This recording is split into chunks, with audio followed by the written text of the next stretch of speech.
Hello and welcome back to another overview for the Edain mod for Battle for Middle-earth 2, The Rise of the Witch King. And as promised, the second overview will be for Rohan. And we'll be doing it on the Eastern Rohan map against Isengard.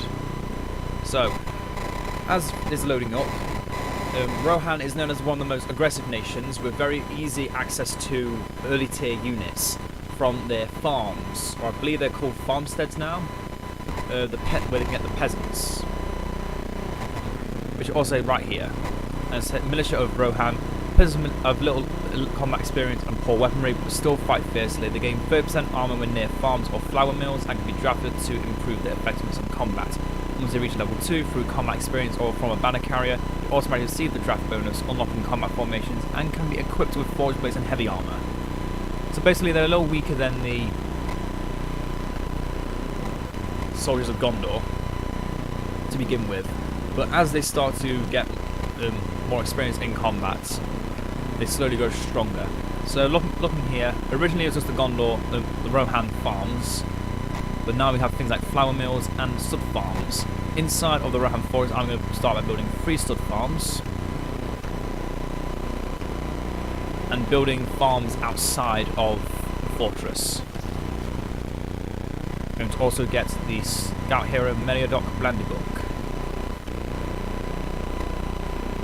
And what do I actually want? Do I want the assembly point or do I want the stud farm?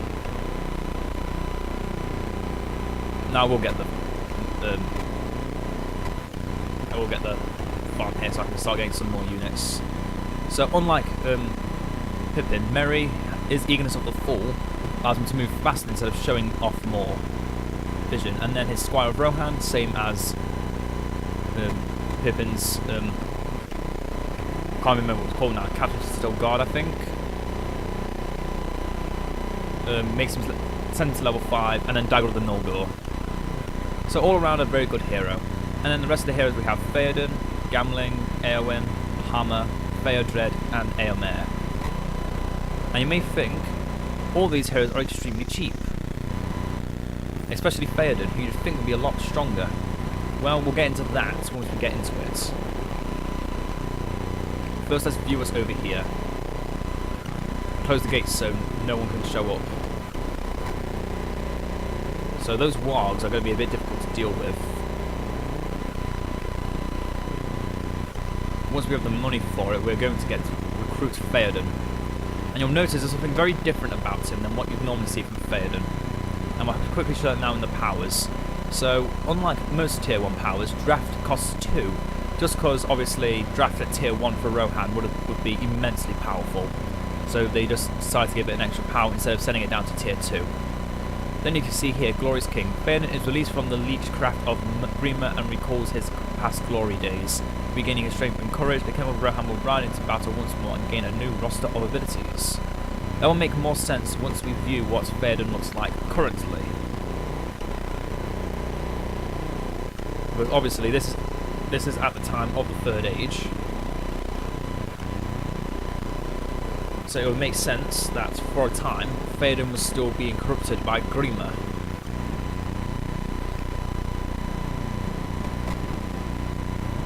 And there he is. So he starts off level 1 and can't upgrade or level up until he regains his until he becomes a Glorious King. So for now we're going to keep him in here and have a look at what he can do. Theoden of Rohan. Maybe weak but still inspires his people. Nearby units gain increased attack damage and armor and less resilient to fear. We could build we'll build a 70 point here as a way to defend. Anyway, also notice Theoden is accompanied by Grima, which obviously makes sense, and he is currently looking very old and decrepit through Saruman's corruption. His second power, Banishment to Exile. Grima lies convinced Theoden that his loyal subjects are plotting against him. On Grima's advice, he banishes target hero of Rohan, but they fight even more willingly, doing increased damage and recharge times are faster. But if the hero dies, they cannot be revived until Theoden is freed. So it's only be done on Theodred, Eomer, Hammer, Gamling, or Merry. He can never reject his own. He can never reject never reject his niece, Eowyn. Then, similar to tax abatement... Oh, they got wogs already. Similar to the tax abatement of... already forgotten his name, Denethor. Green advances a heavy tax upon a farm, and by that it means that for that it requires you to have a settlement. You can't do that in a starting region, not in your fortress. It has to be on a settlement.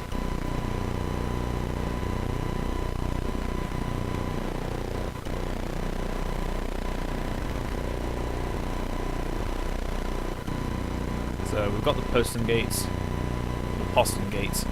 being made. I'm going to send his cruel taxes over to the Rohan farm. And what that does is, representatives get from a farm, devastating the peasants, but greatly enriching the treasures of Medicel. The selected external farm is 100% faster for 3 minutes. So I'm just going to do this. And first, there's a way to do this. That's 30% less armor for the duration. If you do this, this should show up. This should go a lot quicker, if I'm not mistaken. Yep. As it advances, you actually increase the current production. So it's not just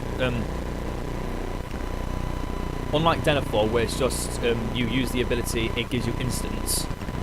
This increases literally production of everything. I don't think it increases the production of yeah, it's only resources, but it does also trigger the upgrades faster. So, in fact, let's check this. In fact, no, it does make the peasants faster.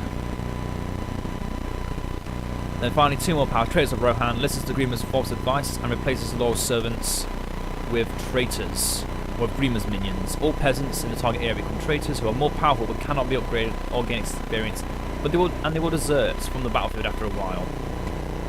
So you can do this over a few units, and the peasants become very, very strong. Now then, you'll also notice another thing. Instead of the ordinary upgrade system of just upgrade once, you can get 2 different forms. Construct recruitment camp, which increases the hit points and training speed, or construct arsenal, which enables more advanced upgrades and units. So you can focus on just training speed or upgrades if you don't have the time for both. Then we've got the archery range, because we have no dedicated infantry units. Our army is solely on cavalry.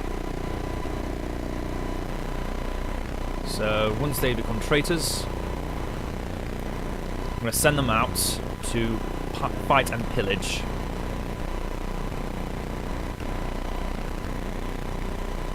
And his final ability I didn't read. Retreat. Orders his troops to retreat for 30 seconds. Fellow units around King Theoden are invincible and gain a speed bonus, but they can't fight. So it's just an easy way to survive, really. I'm going to get the archer upgrade.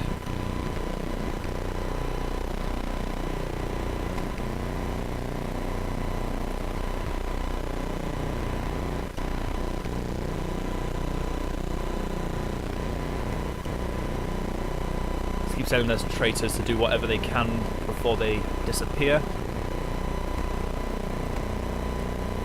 Going to get some pantry upgrades. I'm going to get another stud farm. The stud farms reduce the costs of cavalry. However, the flour mill doesn't give a decrease in any form.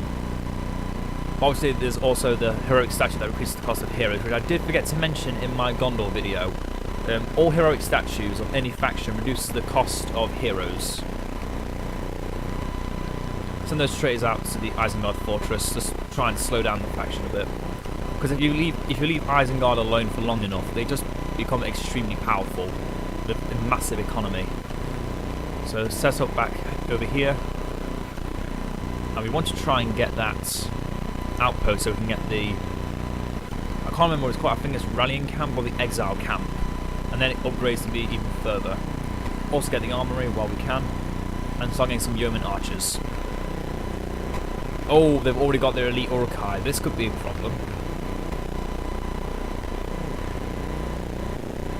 know if you did not already notice, those traitor quotes are those of the done landings. They have siege equipment already? What?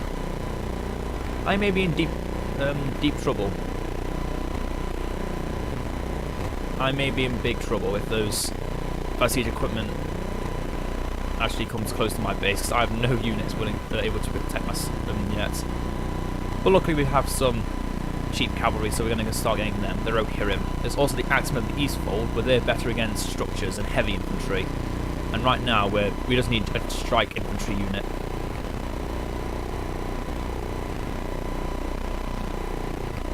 Prepare to use... Oh yeah, the exile camp, that's what it is. So came upgrade to the King's camp to recruit captains of Rohan, but while it's the exile camp, you can get extremely cheap and very powerful Rohirrim that are slightly stronger than the ordinary Rohirrim. And I'm telling you now, they are good. They are really, really good. It's normally in the early game you want to be spamming out as many peasants as you can, but obviously I've chose the more late game approach, where I haven't made too many farms. That's how I play. Honestly, if you are going to play PvP against someone, I would recommend you play aggressively with a lot of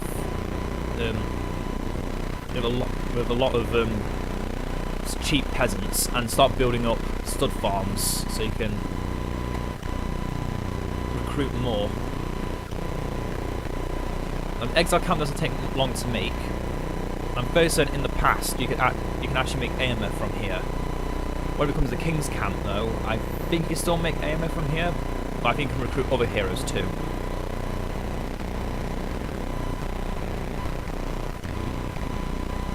Oh, those are scouts, the first tier of Urukai.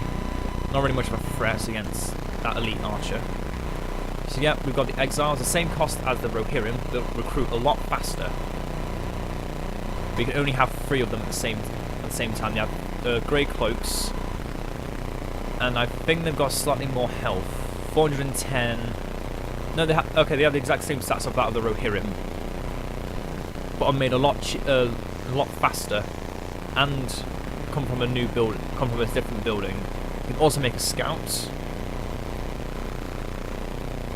The scout isn't too special. You send him out, he can reveal invisible units.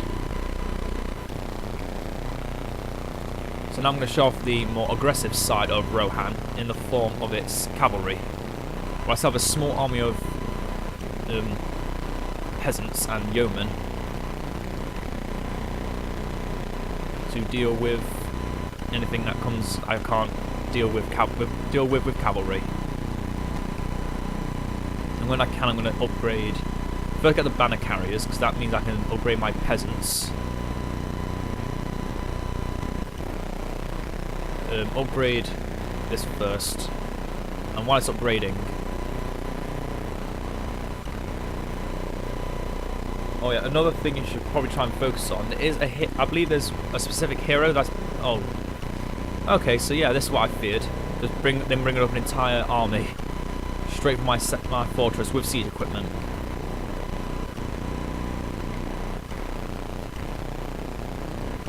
Of course, they can't exactly reach it yet, but still, it's an annoying thing to have to deal with. Just upgrade with more production.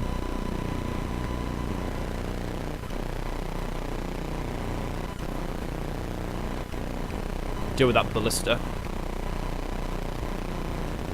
Can't let those ballista get into battle.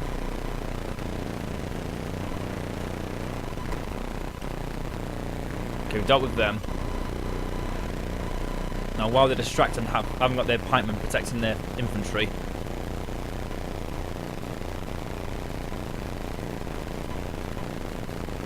they attack me from behind as well.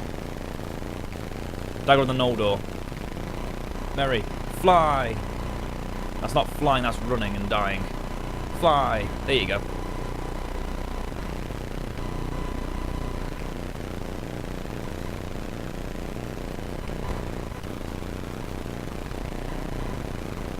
Okay, we've got 3 power points. We're just going to upgrade Theoden now. And now he gets his... He can ride a horse, he gets a herald, that can make you more units, and his glorious charge, which we all know and love. Oh, and his Glorious King, where gives allied units more attack, and that buff is improved the more you get upgrade it. Oh, I remember now. If you get Gambling, I think it is, he can make peasant units. Please, yeah. Again, this is a long time since I've last played, and Rohan is probably one of my least favourite factions. So I don't play it very often.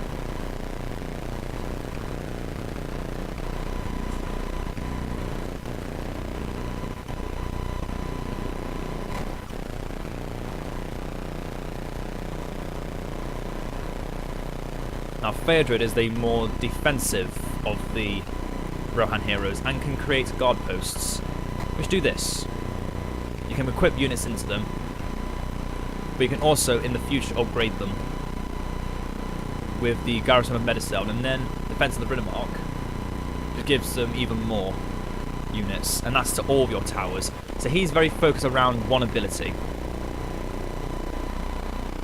which may seem stupid, but it is very strong. Oh dear, they had pikemen, and I did not know that. Before you guys die, kill off that ballista.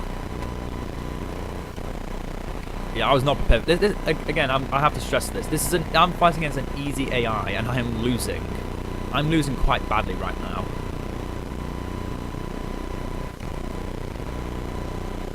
God, they destroyed the ballista.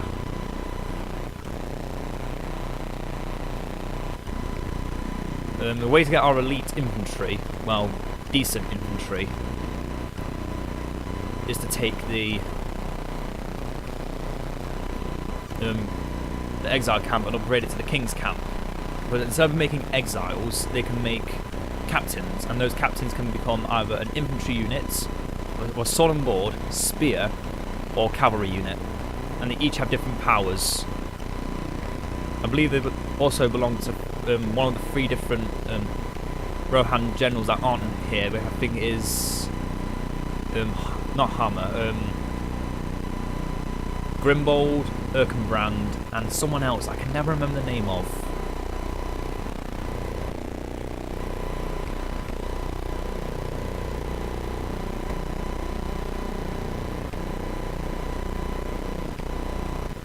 Except we got the upgrade, so now we can, oh, this is the Royal Vanguard. Oh, then it's the Rohan captains. Oh, we can get the 3 captains separately. It's Elfhelm, Erkenbrand, and Grimbold. But now we get the Rohan Vanguard, which are exactly the same, I believe, as the Exiles. Yeah, they're exactly the same as the Exiles. It's just now you can't get. It's just the Exiles no longer exist as a unit.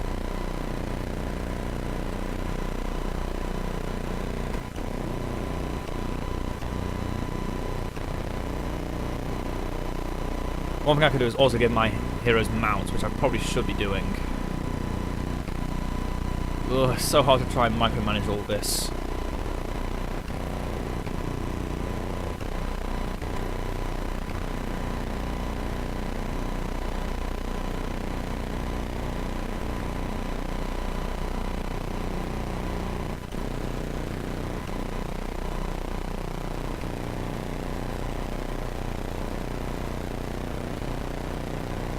So these towers are really, really strong.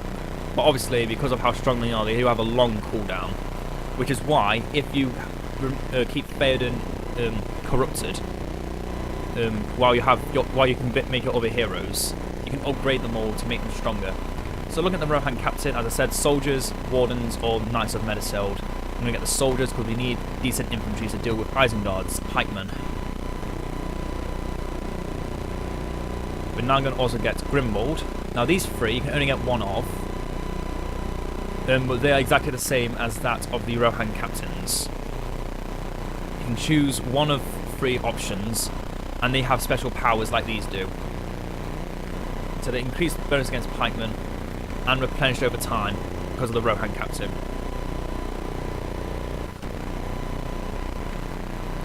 Now with all these extra power points, we want to be trying to get one of these upgrades. The draft is basically useless now. So in fact we are going to get the Horn of Rohan. And obviously it sounds exactly like the Horn of Rohan. Really nice. Oh yeah, repair work. This allows you to repair buildings near a tower, but it has to be directly on the tower as well.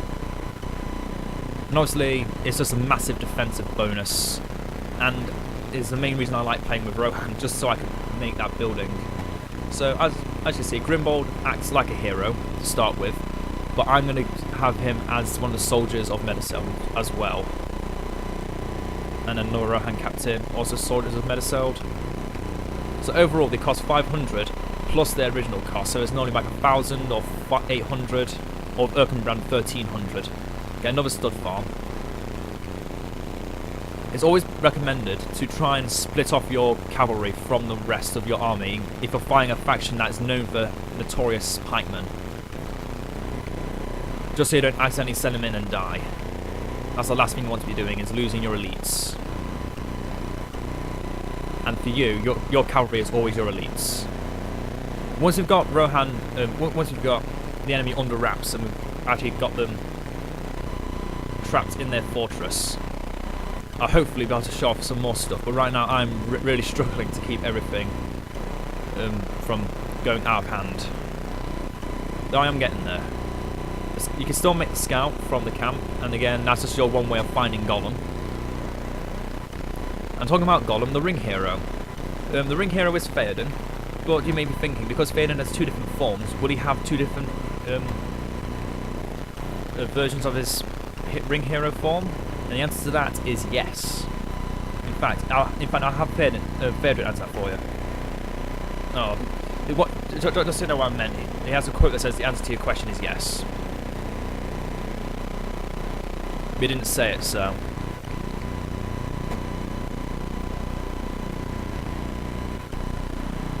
Ah, I did not realise they had a battering ram there.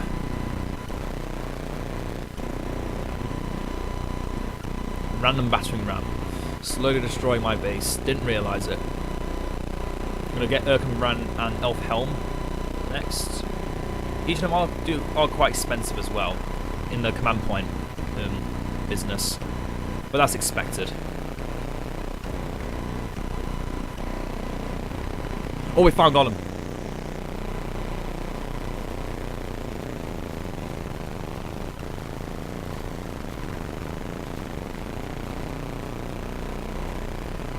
Cavalry. Found Gollum, we're not losing him. Where's the ring? Where is it? Where'd it go? Damn it, I lost him.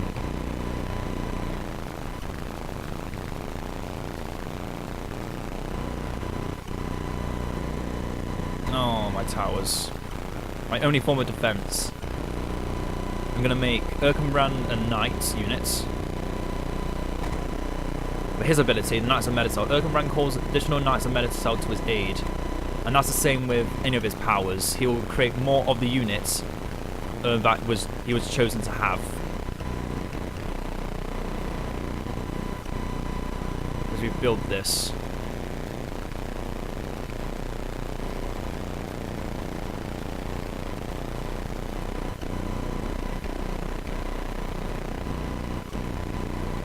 So let's make some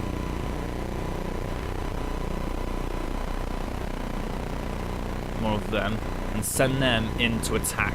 Just needs to find ways to disrupt them from just going in and attacking our base. If the AI is going to constantly be making pikes, I'm going to need to make more infantry. And then finally, to show off the last unit, the Wardens have Elfhelm, and Elfhelm's ability is just a heal. So yeah, he's pretty strong. Oh yeah, Grimbold's ability, and his troops charge into enemy ranks. So he's got a charge ability. So you've got yourself a charge ability, a summon ability, and a heal ability. So 3 really, really good units. And I do recommend, if you can get them. In the obviously not in the early game, but once you have a strong hold on your opponent, but you can't kill them off, then just make those 3 and your chances go up quite quickly. I'm just going to upgrade those peasants now. Oh yeah, we have 2 different forms of siege equipment, the battering ram and the onaga. We'll show them off soon. And they all come from the siege works as well, which only cost 600. So yeah.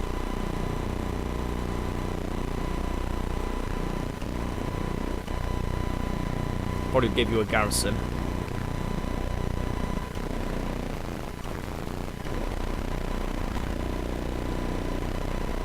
Yeah, those guys do last a long time, and they are really good. Now you're near everyone, just do a nice little heal. Oh wait, it's not a direct heal, it's just a replenish effect, which is just as good. No reason saying it's bad, because it's still really good. Now the main weakness I think of Rohan is, if you don't have enough places where you can increase your resource production, you do kind of falter a bit at this stage in the game. Because yes, I've got a full army, so I need to improve the pantry, but I also need to improve my resource production because I'm not getting any resources. I'm going to build a tower here, just so I can combo a rebuild off of it. So yeah, Theoden, very good hero, definitely worth the cost. And Gambling, once we get him, I'm going to show you why, or he'll be shown off why. He'll show off why he's so effective as an early game hero. I'm just going to make Aragorn, Legolas, and Gimli right here. So unlike Aragorn, Legolas, and Gimli are in their respective factions, they have only 2 abilities each. Knife Fighter, Hawk Strike for Legolas, Aragorn has Blade Master and Athelas, and Gimli has his Axe Throw and Leap Attack. So all abilities we all know and love. It's Aragorn's Helm's Deep form as well, for those that didn't already guess. Because obviously it wouldn't make sense for him to be in a Strider form while he's defending against the Uruk-hai, or during the, I don't know. I'm just forgetting things now. We should probably close that gate too. Yeah, smart things. Smart things need to be done here. Oh, Gimli's getting.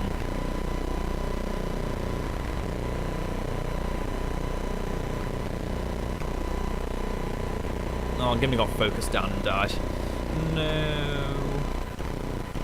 Oh, well, at least they're keeping the enemy away from me for a while, so I can build up.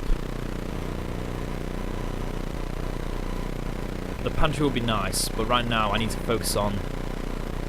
So now another one of our heroes, which I made here. I'm going to join him up with our cavalry. Now they're the same with Theoden now.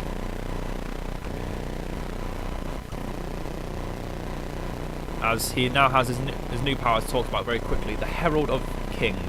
So I'm going to quickly make him. Oh, the Herald does. He can become a. Oh no, he doesn't. He's just a banner bearer basically. And if you're on foot, he's on foot. If you're on mount, he's on mount. I'm fairly certain that's how it goes. You can only have 3 at a time. So it's definitely good to have at least 1 on foot and 2 mounted, just to give bonuses to your units. There we go. We're starting to make money now. We can start increasing that even more by killing some stuff. We also now have forge blades and heavy armor, so we'll give them to our units.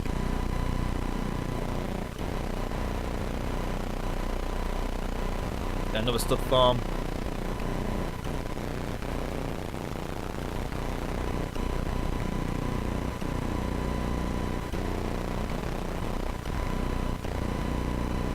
Move them over here.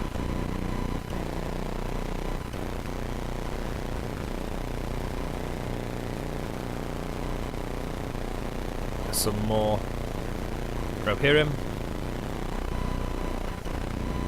Have them charge in. Slow them down. We'll make another farm here because we might need use for more pet. I hate those ballistas so much. I must admit, the ballista is the only siege equipment I actually hate the most. I can willingly say I hate, and it's so annoying.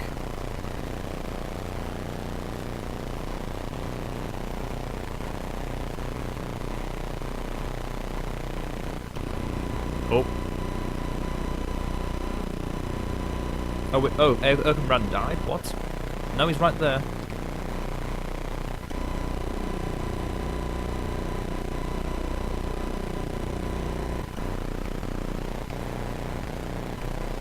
Okay, so now we've got Isengard trapped.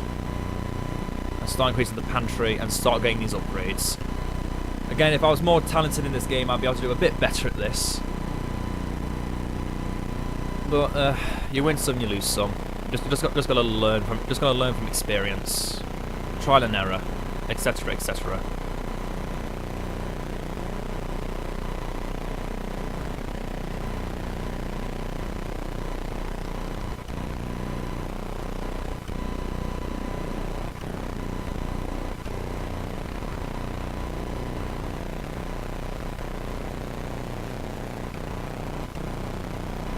Yeah, Rohan overall is a very strong faction, although it does hold many key failures if you don't keep everything in balance. It is a faction that requires total balance, otherwise they really do just kind of falter away. Well, what are you doing?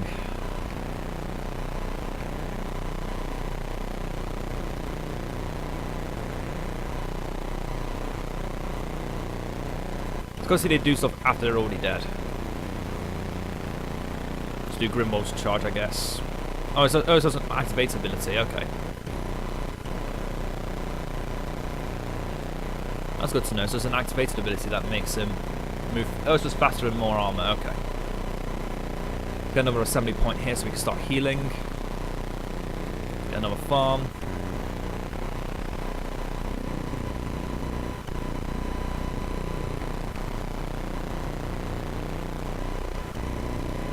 Now I think here we're just going to build a ordinary outpost just to show off what that looks like. In fact, does the exile camp make money?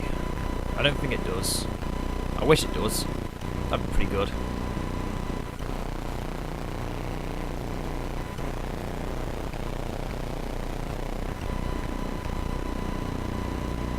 Oh, let's do this.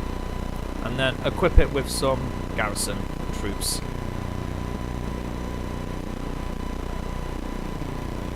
I forget how it's done. There we go. Now it's got some javelin throwers, and they are really good. They are really good monster killers. Now then, try and select the outpost. Sits up on that guard post. And surprisingly, we might actually get to show off things like the Glorious Charge, unlike what we got to do last time as Gondor. We still have 3 more heroes to show off as well, so you win some, you lose some. Like I've said already, sometimes you win, sometimes you lose.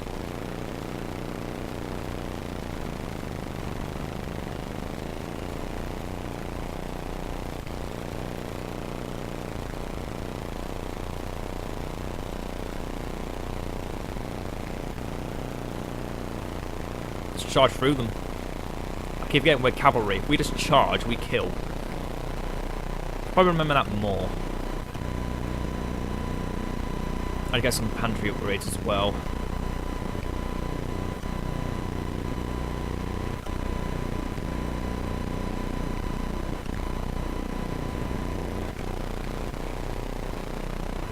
Move you guys back so no one I don't want anyone to die.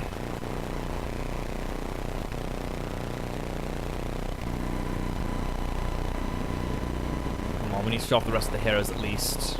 At least show off the rest of them. And this power. Just a quick look overview at the rest of the powers. So there's the Aid of the Wazza, summons Garmbody Gun and 3 Druidine Archer units. So it's basically just the same as what this power is. It allies between elves and men. Summon Haldir 3 times the Galafrim. So the Galafrim and Haldir can switch between their bows.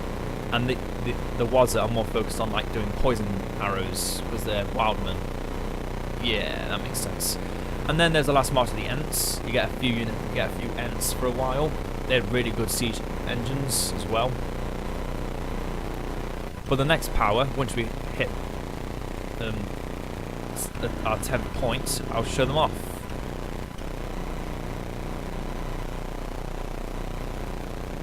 So I won't show them off, I'll tell you what to do.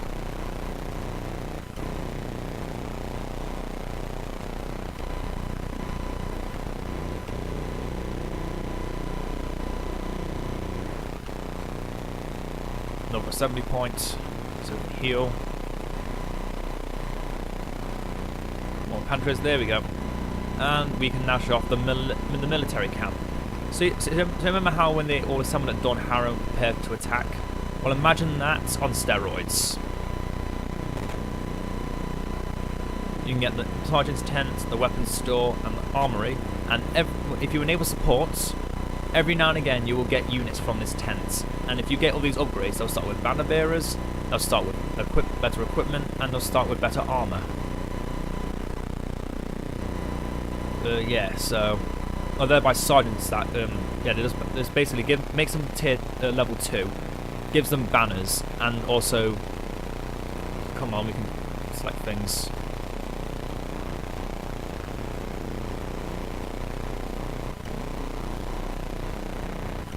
Where's their siege works? Oh, it's at the very back.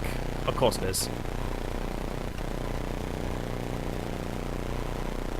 Okay, let's stop upgrading things and actually get the heroes. And then we're going to start showing off the rest of the units.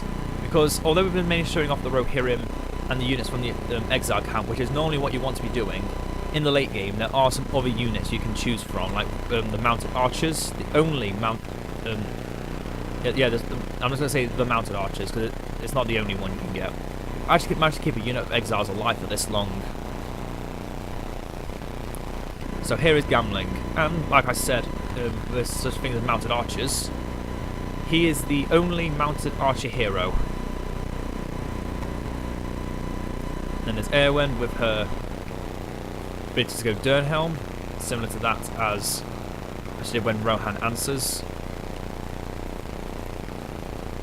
So then, this power is what I was talking about. To the armory. Gamling permanently summons a battalion of peasants at level 2 onto the battlefield. Other nearby peasants take heart from the reinforced and temporarily gain bonuses. Require 63 command points. So you need to have 60 command points spare to make them. If not, you still get the bonus for having them in the first place. But that's it. But yeah, having that kind of power, the ability to make peasants in the beginning of the game, and have that ability decreased because he's in exile because of Theoden, while he's still corrupted. Imagine how strong that is. Just take a brief interlude into watching this video, pause it, and just think to yourself, how strong is it to have things like towers that can be fully upgraded at any time, at a shortened duration than what they normally are. To be able to make peasants at increased speeds for a short duration, and so on and so on. The power of that is what makes it's what normally makes most whenever you play against Rohan, you always want to say, hey dude, or whoever you're playing with, let's start with 1,000 command resources so you can't start with Gamling, okay? Yeah, and that's basically how it goes, because Rohan with Gamling early game is so strong. You get a few peasants along with Gamling, and then you just watch as you just make an army of peasants. And that normally just slows the opponent down so much while you're still building up your economy to massive heights. And then you just win. So let's have now a look at Rohirrim archers, and also have a look at these Rohan spearmen. Now these spearmen, they don't look impressive, and you may think, why are they coming from the archery range? Why just call it the barracks if you can make those spearmen? It's because these are not ordinary spearmen. For those that have played the Edain mod 3.8, you'll know these spearmen already are able to chuck javelins, similar to the Royal Guard do here in these towers. They throw their javelins and do massive damage, including knockback, and it is intense. As you see from this tent, from here, it's been fully upgraded. And how many units is this? 4. Now 5 fully upgraded units of Rohirrim, and I'm going to stop them from being made, because otherwise I won't have enough space for the rest of the units. So these get sergeants, they can get shields, and these are the horse archers. As you can see, they can acquire fire arrows and have a power, reliable aim. Even while firing from the backs of their horses, the Rohirrim archers are able to detect and hit the weak spots of their enemy. Their arrows can pierce heavy armor. The elite archers of every nation has some kind of bonus to their arrows. For the Aphelion Rangers is the unexpected salvo. For these Rohirrim, who are their elite archers. They can do increased damage against heavy armor, and for these spearmen, they knock back enemies to the ground. We found the ring. Excellent. Now we show off Theoden once he has reached his god tier. Because whenever Theoden picks up the ring, he gets a lot of varying talents that he can go through that make him, in some cases, weaker, but overall a lot stronger. So he loses his ability to make the heralds, but he does get the whisperings of the ring. The ring constantly whispers into Theoden's mind of the power it can grant him. If he doesn't resist and succumb to this temptation, he will gain new powers at the cost of armor and speed. So, Eorl's wisdom. Oh, he can still go onto his mount. It just immediately dismounts him when he takes the ring. And you can see the nice ring glistening on his hand. Wearing more royal regalia. Okay, back at this. Eorl's wisdom. The one ring promises Theoden knowledge and experience, thus he will go down in history as a wise king of Rohan. If he doesn't resist and accepts this offer, he'll directly reach level 10 but loses 20% armor and 10% speed. Obviously, if you find this early on and decide to choose that version, then you just immediately get from like level 4 or level 2 to level 10. Obviously I'm level 9, so I don't really need it, but I'm going to pick it anyway. Just so I can get the glorious charge now. Brego's glory. The One Ring promises Theoden the power to become as mighty as king as his ancestor. If Theoden doesn't resist and accepts this offer, his leadership will affect allies on the whole map. So if you're not near Theoden, his leadership now gives 25% attack and armor, and hero 25% attack and armor everywhere. Then Helm's strength. If Theoden doesn't resist and accepts this offer, his attack will get an AoE attack, but here again he'll lose armor and speed. And then finally Fengel's legacy. If Theoden doesn't resist and accepts this offer, Theodred, Eowyn and Eomer will be invulnerable near Theoden, but Theoden will lose his again. So now Theoden has 40 less attack, 40 less movement, but also 80 less armor, but can be instantly level 10. His leadership's map wide. He attacks knockback, and he can. Oh yeah, it's just so strong. And then finally, there's a Royal Guard. We just need to make sure we've got all the upgrades. We get the siege equipment as well while we're waiting. And that is the overview. That's every unit that Rohan can bring up to the table. And now, last time, let's get ourselves a nice image for the thumbnail. So yeah, so all you need to do is keep Theoden nicely behind everyone, away from harm if necessary, and all your heroes are invulnerable. That is so ridiculously strong. Just quickly, F9. And print screen. Beautiful. So I'm going to look at the battering ram, similar to the Isengard battering ram, but is wielded, but the head of it is a horse. I need to make sure I have enough command points to summon the Royal Guard, 120.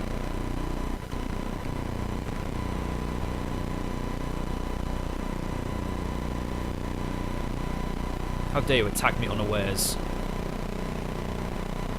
Why does Aragorn sound so lazy when he's speaking like that? 3 men you are. Anyway, looking at other heroes. Eomer. He has his piercing spear, which is slightly stronger than what it used to be. Which is just the same as Smite, but it's AoE. I'm going to let some of these Rohirrim die, actually. Send them in and let them die. And there's an ordinary Rohirrim as well. Just so we can get the Royal Guards. Then we have the Onaga, which can't be upgraded to have like a flame ammunition like that of the Trebuchet of Gondor. But it doesn't start with it either, like the catapult of Mordor. So looking back at Eomer, he then has Leader in Exile. Eomer leads the outlaws of Rohan. Nearby allies gain more experience and earn resources for every killed enemy. So yeah, that's his leadership and outlaw into one ability. Memorial, let's just leave some space here so you can view it. What it does is drives a spear into the ground and places the mutilated head of a slain foe on top of it. In this case, it's Ugluk. Isn't he beautiful?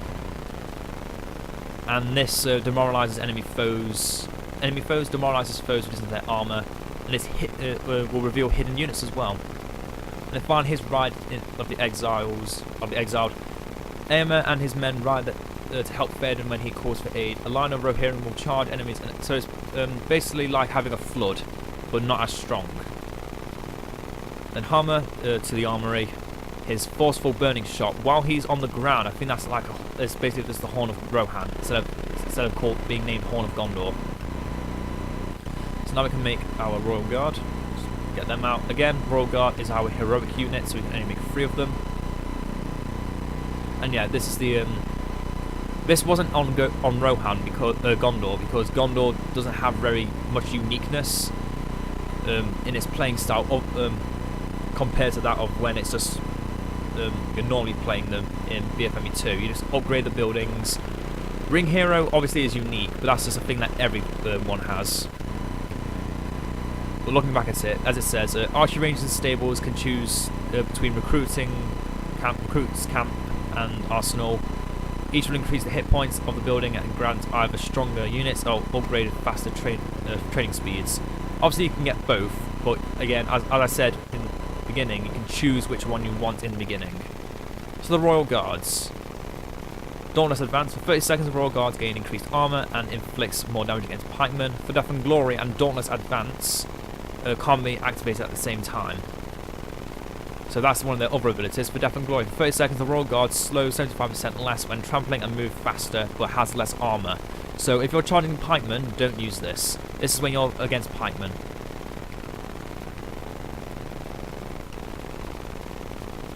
Another thing I want to show off. I'm going to get Eowyn, leave her here, and take Merry. So a cool thing you can do here, and I really like this, because all your characters go on mounts except for Merry, you can have an entire horse-based army, and Merry by having Merry join Eowyn.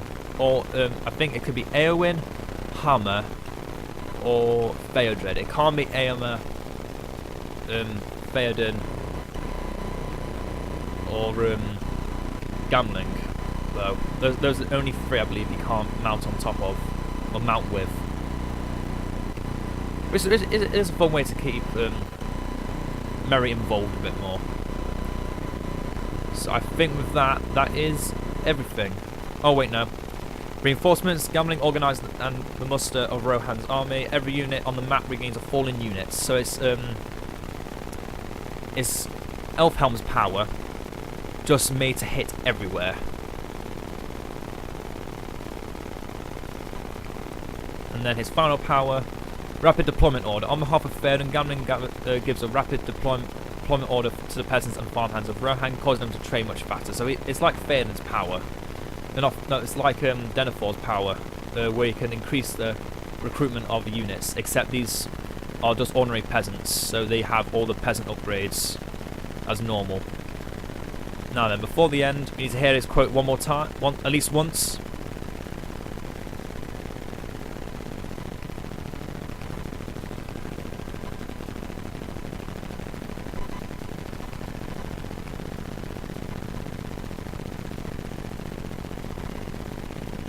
But I think that's one of the main things that makes me love Rohan. And I think before the end, let's have a look at Gamburigan, because you won't be able to see him like Haldir can be shown in Lothlorien. So let's have a look at the Druidine and what is the Wazzers. They look like goblins. They look like goblins basically. They're covered in leaves. So they have forest dwellers, shoot poisonous arrows and are cloaked near trees. His power, secret paths. Allies in the target range are cloaked. He can surround move faster. And then he notches an arrow he keeps for his most hated enemies. and this does an even more powerful poison. Now, quickly before the battle ends, Eowyn, she has a shield maiden and her I am no man. Eowyn is your hero killer for for Rohan. Untamed will because becomes untamed determination at level 5. Armor will not be broken. He fights for the virtue of all Rohan. For 10 seconds, he takes no damage from any attacks, so he's just invulnerable. Side by side, while you can choose one of the... Oh, it's over. Yeah. So yeah, basically, Hammer is is your support hero, similar to like Baragond, in a way. And that is the Rohan overview. I hope you all enjoyed this rather lengthy overview of everything that Rohan has to offer. If you enjoy playing aggressive nations and a lot of cavalry, and like hearing the speech of Theoden, then I would recommend this faction to you. Obviously, it's not as easy to learn as Gondor is, but once you get the handle of not sending your cavalry into pikemen, other than that, you're golden, you're set, you're done. Obviously, you want to start with a lot of infantry like peasants, build up an exile camp, get the exiles, harass your opponent, and then make a giant Rohirrim army, and then just go glorious charge and win. So anyway, with that done, the next faction we'll be looking at will be Lothlorien, and then after that will be Imladris. But I'll be doing these two videos in the weekend. And I haven't decided who to be up against yet. I guess it'll just be Lothlorien against Mordor. Or maybe yeah, let's have Lothlorien versus Isengard. So I hope you all enjoyed. Leave a like if you enjoyed. Comment if you want to see some fun content in the future in Edain, like challenges or restricted modes, or for those I don't know, the game modes are very different compared to what is like in just ordinary BFME 2. You've got things like you can upgrade your heroes to make them even stronger. You have to hold more than a certain amount of the map, things like that. I haven't really tried many of these, but I know they can be very fun, and then epic battle is just a way to break the game. But it will be when the goblins show up. Anyway, I hope you all enjoyed, and I will see you all next time. Farewell.